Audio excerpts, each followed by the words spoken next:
Hello my dear friends, how is it going? Welcome. Thank you for joining me here. I'm Ari Theriger and today's video is about the origins of an esoteric approach to runology. In other words, when and who has come up with esoteric interpretations and meanings for the runes. I've made reference to this in previous videos and today I would like to finally delve into this subject alone.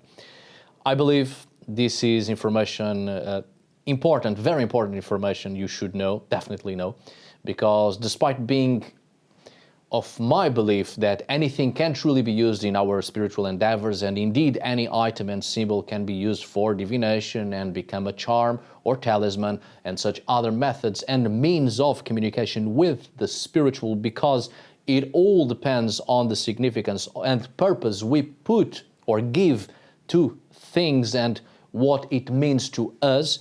Nevertheless, it is important to also understand that in the 20th century was created a great body of information concerning the esoteric meaning of the runes and occultic meanings beyond and far more than anything that was ever historically written about the runes in historic rune poems.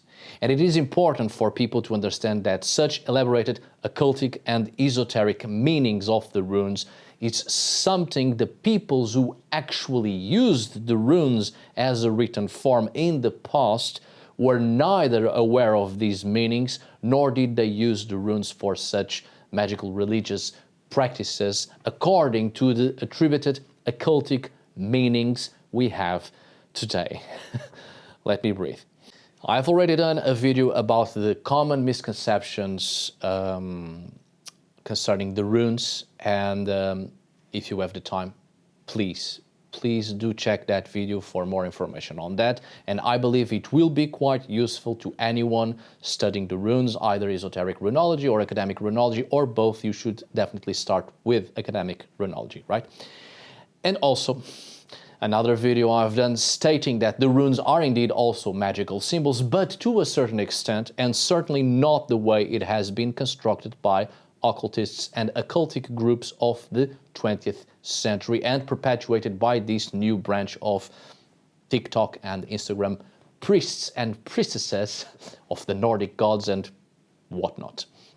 And again, I reinforce that indeed, if we take an approach to the runes from an historical and practical perspective of traditional folk magic, as well as from an animistic standpoint, anything, absolutely anything, can be turned into a magic object or sign and used for spiritual and or magical purposes, depending on the purpose and meaning we give to things.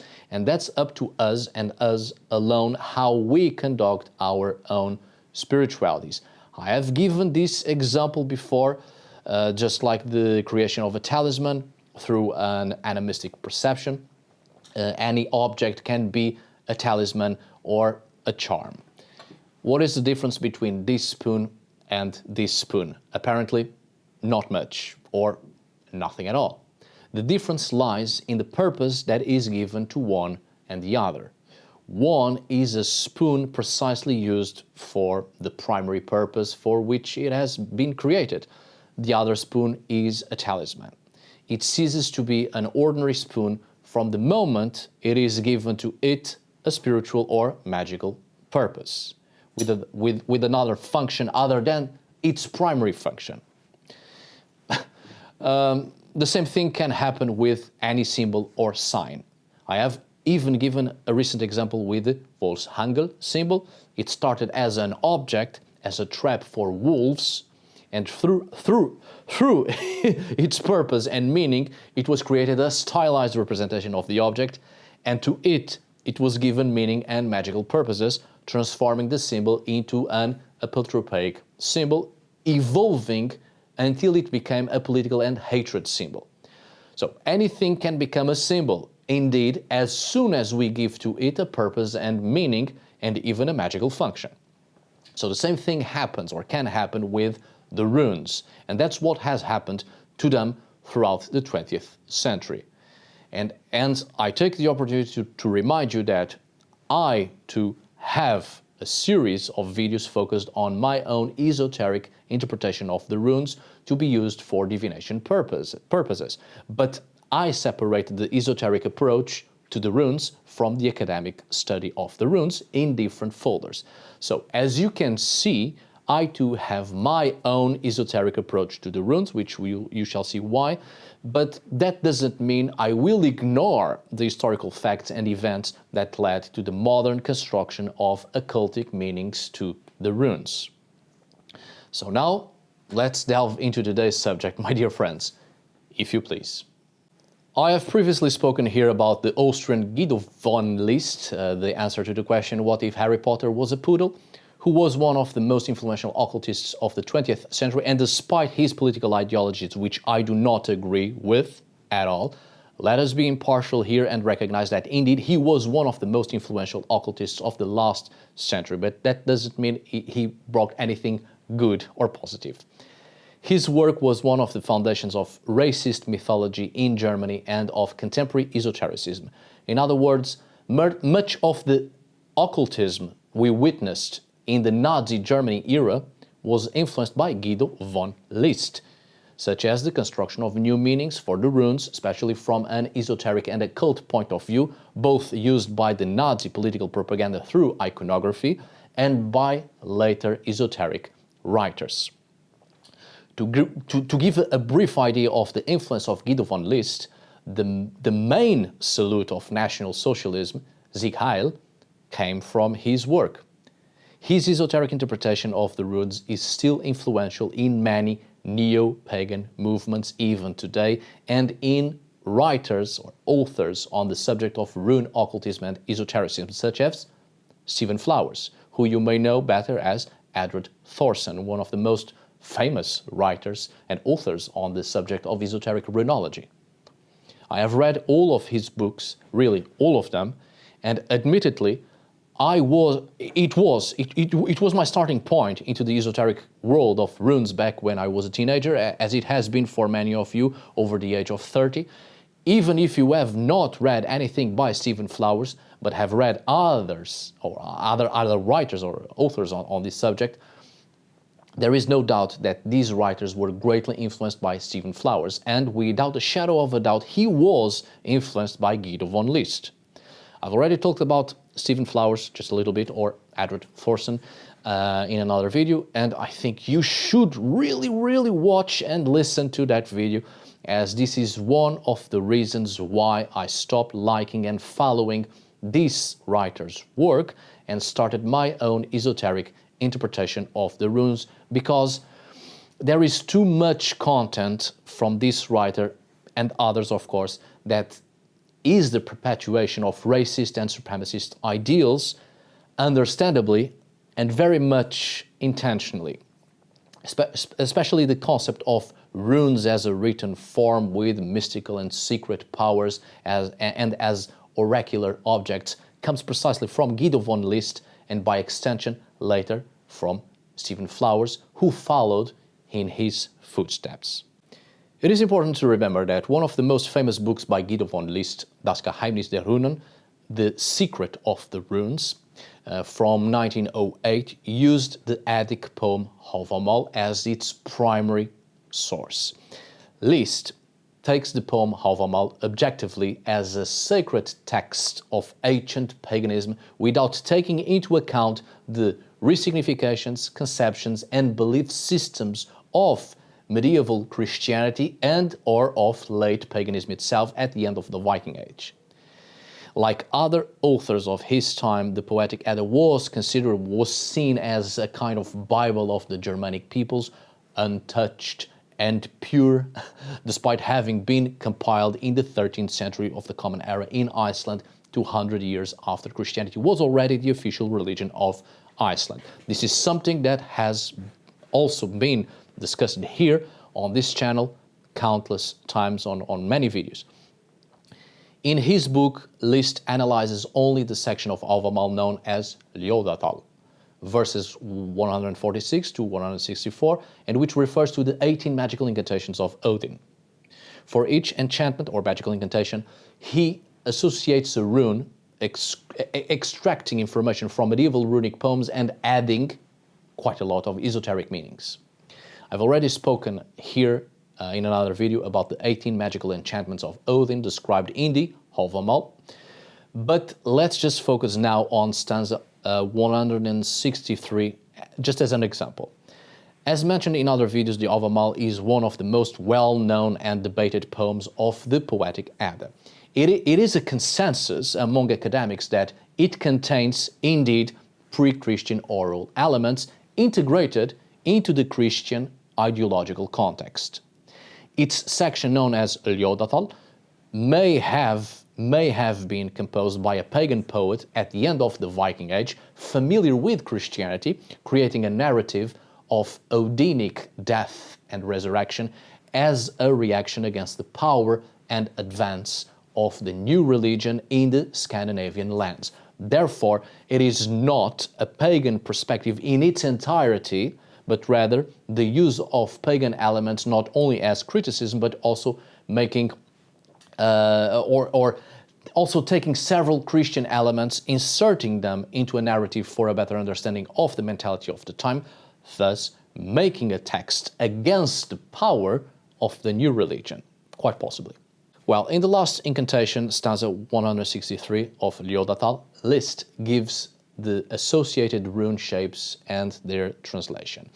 List takes the swastika, Hakenkreuz, as a rune, not having a sound in itself but several esoteric meanings. He chooses the swastika symbol as a rune for one particular magical incantation, when the swastika symbol was never a rune to begin with. He presents it in the book on several occasions in different forms, not only inspired by the swastika, but quite possibly by the Vårsangel too, as well, of which I have previously spoken. Now, the younger Futhark, having only 16 runes, in order to be able to associate runes with the 18 magical enchantments, giving one rune for each enchantment, List invents 2 more runes, one of which, at different moments in his work, is influenced by the swastika, or it is the swastika or variations of the swastika. He also gives them new meanings, including new meanings for the swastika as well. The first meaning is that the swastika was a masculine and feminine symbol of nature, influenced by Elena Blavatsky, a Russian and American mystic, greatly involved in the spiritualism movement. You should check her, no time to talk about her, but it is the usual modern spiritualist gibberish. Well, the second meaning he gives to the swastika is that it would express the eternal mystery of the cycle of creation, life, death, and rebirth of each individual. The third involves a concept created at the end of the 19th century and followed by German academics and esotericists, that the swastika would be the symbol of the Aryan peoples. Its enormous incidence throughout ancient Eurasia would indicate that the Aryans were the dominant populations, supreme, and therefore superior. When today we still hear about these explanations for the meaning of the swastika, these are inventions from the 19th and 20th centuries, but they have been perpetuated, even though today we already know the real meanings of the swastika and its meanings in the contexts where it actually appears. I mean, on the cover of the original edition of List's book, we can see the centrality of the swastika amidst the circle of runes of the younger Futhark type, although with a different reorganization, plus 2 invented ones. Now, returning to the stanza in question, as an example, his interpretation of the enchantment, List considers that it would be a reference to the love of the god Odin for his wife and sister Frigg. There is no indication that this stanza refers to the one-eyed god, being a generic metaphor. Incest undoubtedly exists in Norse mythology, but nothing indicates that Frigg would be Odin's sister. List living out his sexual fantasies. On a serious note, here List's mythological interpretation has a sense of racial hygiene. For him, Aryan gods as well as the supposed peoples of this race cannot mix. That's his point, and it's very well shown.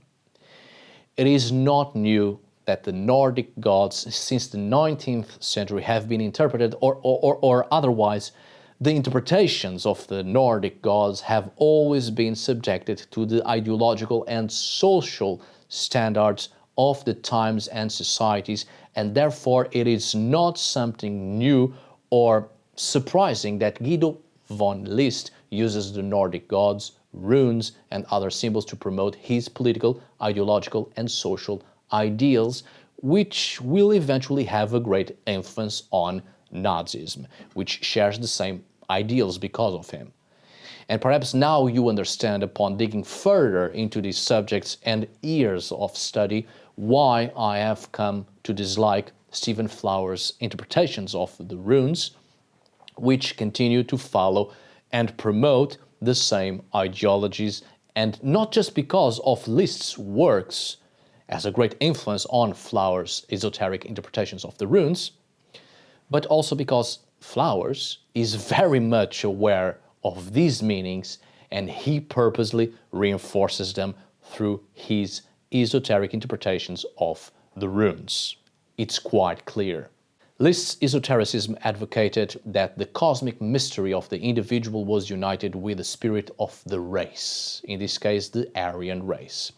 The runes would be sacred hieroglyphs that would codify the union between the macrocosmic masculine and feminine and those of the pure human race.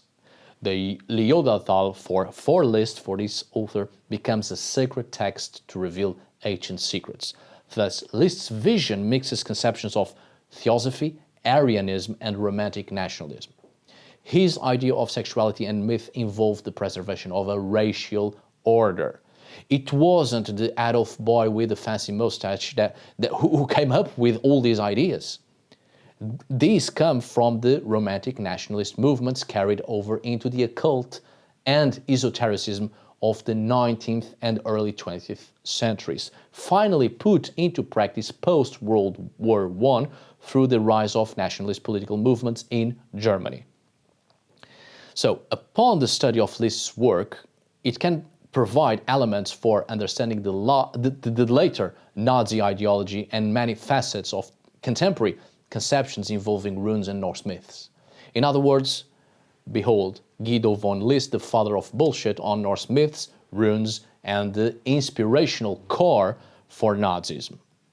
I think it is important to give some background on Guido von List, and consequently it would also be good to highlight that the 19th century was the scene of profound changes that led to European peoples beginning to have a sense of nationality, or a more concrete sense of nationality, which led to Romanticism and Occultism as social political mechanisms to push independence and unification on a sense of nation, especially in Germany, most especially in Germany, of course, which was highly fragmented. But I think that would be better for another time. In any case, Guido von List was a person completely and utterly of his time, highly influenced by the political and social situation of the time. We must take into account in this video that when in 1866 Austria was defeated in a war against Prussia, the latter assumed undisputed leadership of the Germanic world, leading to the unification of Germany 5 years later. And the Austrian Empire was not only excluded from this political process, but in 1867 it reinvented itself in the form of the dual monarchy of Austria-Hungary, in which half of the country was under Hungarian administration, with the emperor as the unifying figure. Therefore, while some started to live the dream of German unification, others, despite being Germanic in language, were left aside because they were members of a vast empire which, in addition to being administrated in part by Hungarians, was inhabited by several ethnicities or native linguistic groups.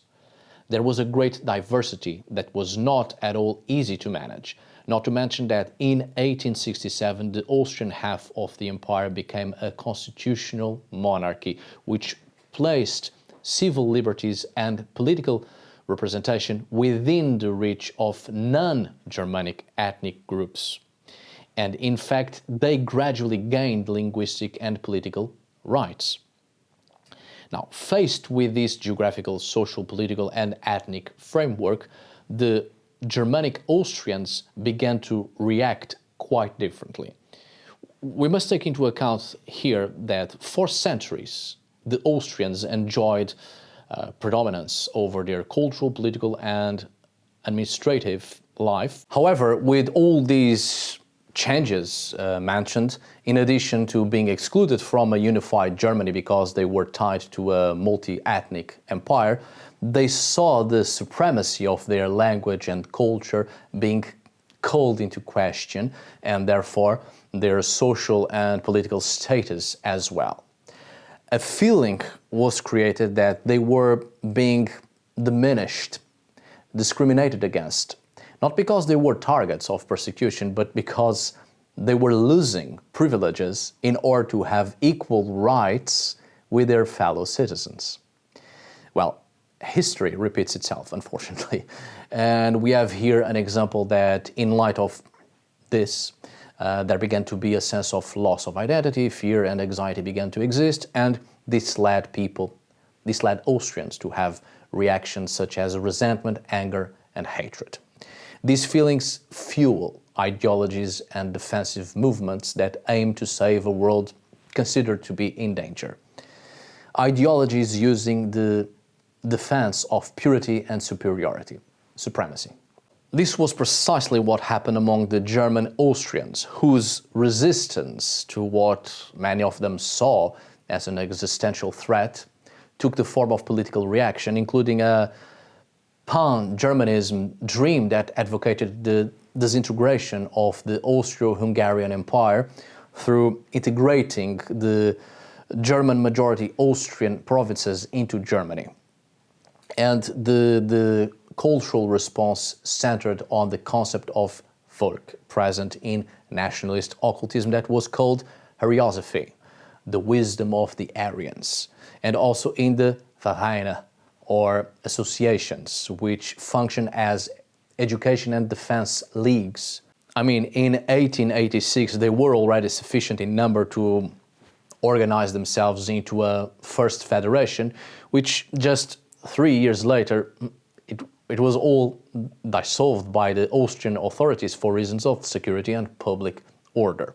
Now, given this entire political, social framework and this reaction, a man who participated in all of this was Guido von List, born in Vienna into a family of Catholic merchants in 1848. Not many years after this, after his birth, in the second half of the 19th century, of course, the Austrian capital began to modernize and expand, becoming a larger, more dynamic and more diverse city where, for example, the Jewish population grew about 29 times. An increasingly cosmopolitan and industrial urban environment, but one that did not please quite a few, including List. List joined the associations that formed his political convictions, associations with nationalist ideals in circulation in the Vereine. In these associations, he presented many themes from folklore and history, including the priesthood of the god Wotan and the religion of the ancient Germanic peoples, all subjects for which he never had any academic background or any academic lecture and training, hence a great freedom for inventions and to live out one's fantasies and dreams that really had nothing, absolutely nothing to do with the real history of the ancient Germanic peoples, much less with their religions and belief systems. List was heavily influenced by the mixture of esotericism, mythology, misogyny, and racist theses, which led him to form his own fusion of occultism, theosophy, and racism. In this ideological amalgamation, which was inserted into the Aryosophist movement, for List, the Germans are not a common ethnic group on the same level of, or as any other.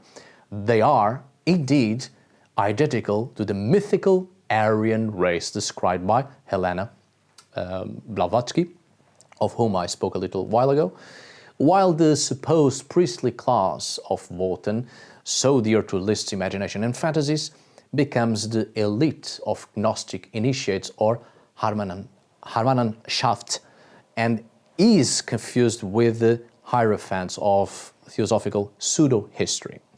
And the process of forming these ideas was not only part of the literature he consumed and the social environment in which he was involved in, but also a cataract operation in 1902 and temporary blindness lasting almost a year.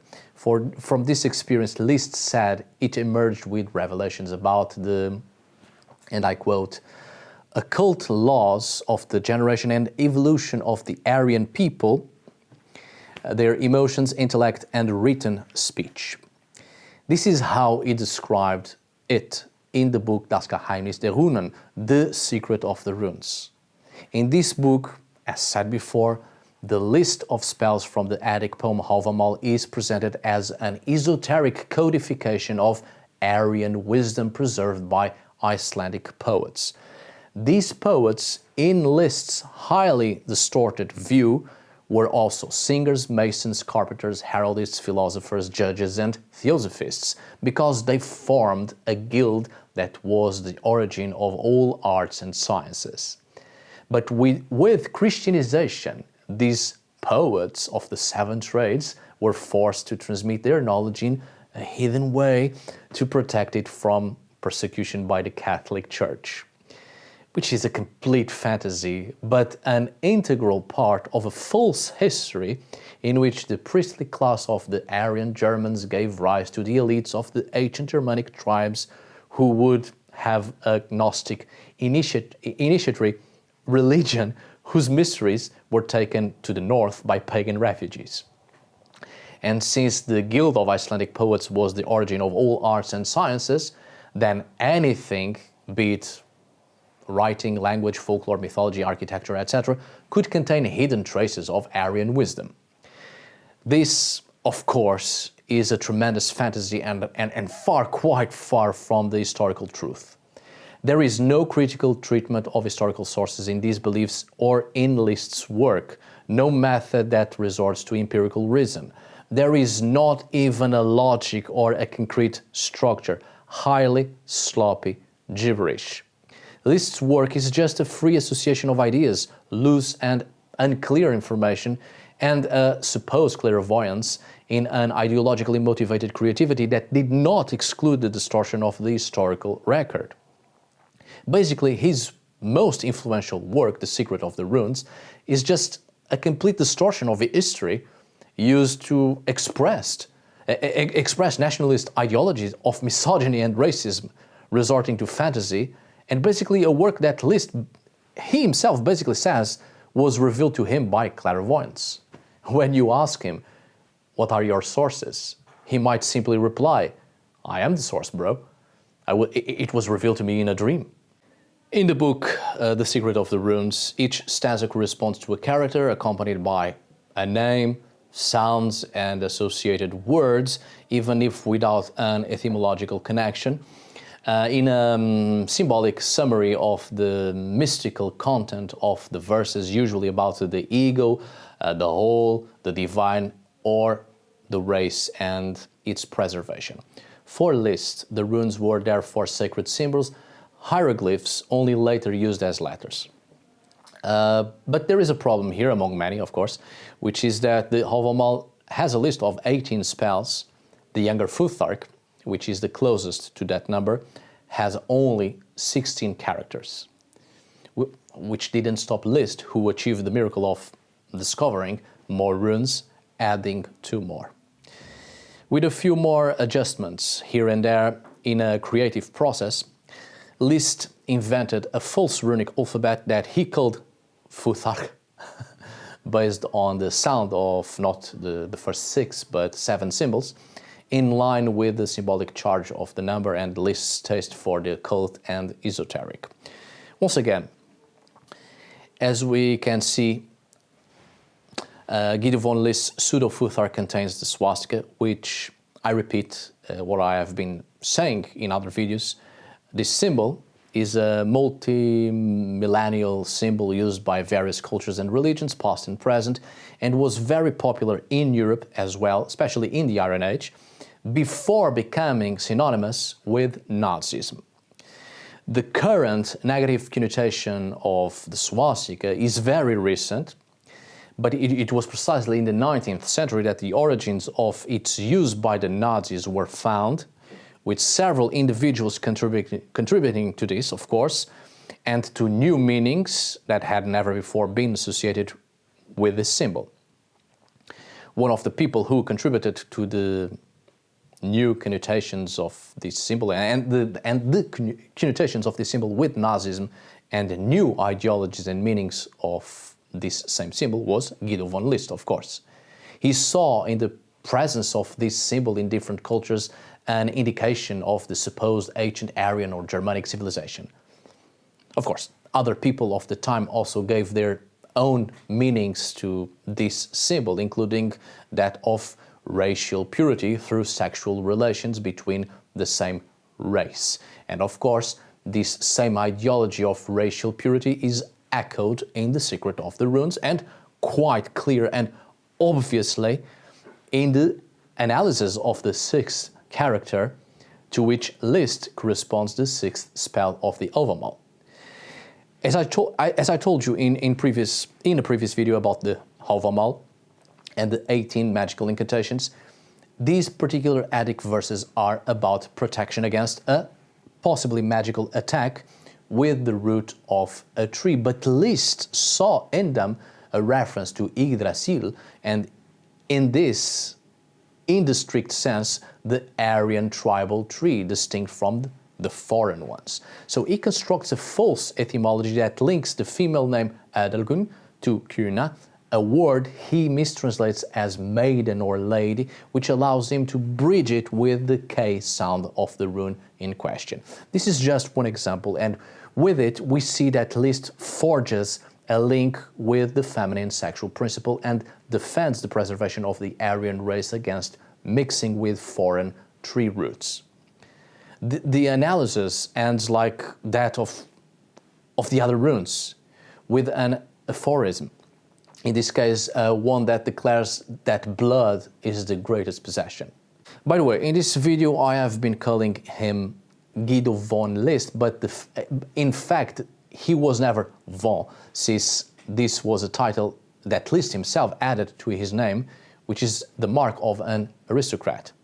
It was a way of also asserting himself as a member of the elite and becoming part of his own fiction. Runic magic, Germanic esotericism, Aryan symbolism.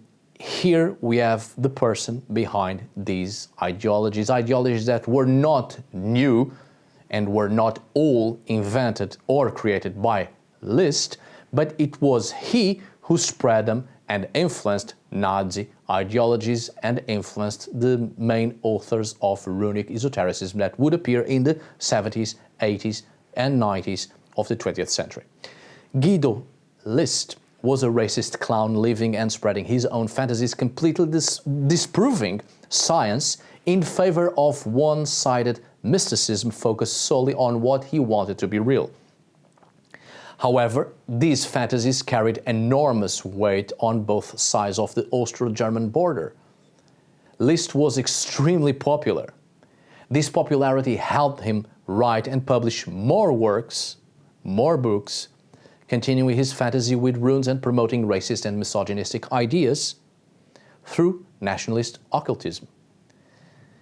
But it should be noted that it is incorrect to say that List was a Nazi, since he died in 1919, a year before the creation of the party that would bring the little boy Adolf with a fancy mustache to power.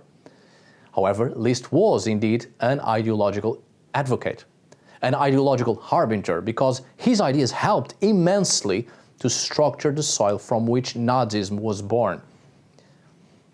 All of these ideologies ended up immensely influencing the neo-pagan movement to this day as well, including 99% of the esoteric content of the runes, by authors such as Stephen Flowers, among others, of course.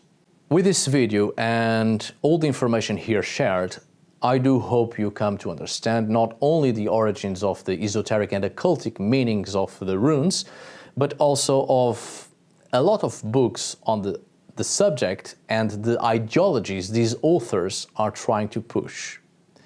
And perhaps now you may also better understand my review and criticism on that video I've made about the also through Ada, back when I still had my hair and my beard wasn't yet grey. I maintain what I said, the content of that book is pure shit. I hope this video was useful. We may look at a tree and find it beautiful, but we should dig deep and search for its roots, as they are often dark, dirty, and tend to choke all other life in order to thrive above all else. My dear friends, thank you so much for watching and for listening. As always, tack för idag. Thanks for today. Obrigado por hoje. Until we meet again, my dear friends.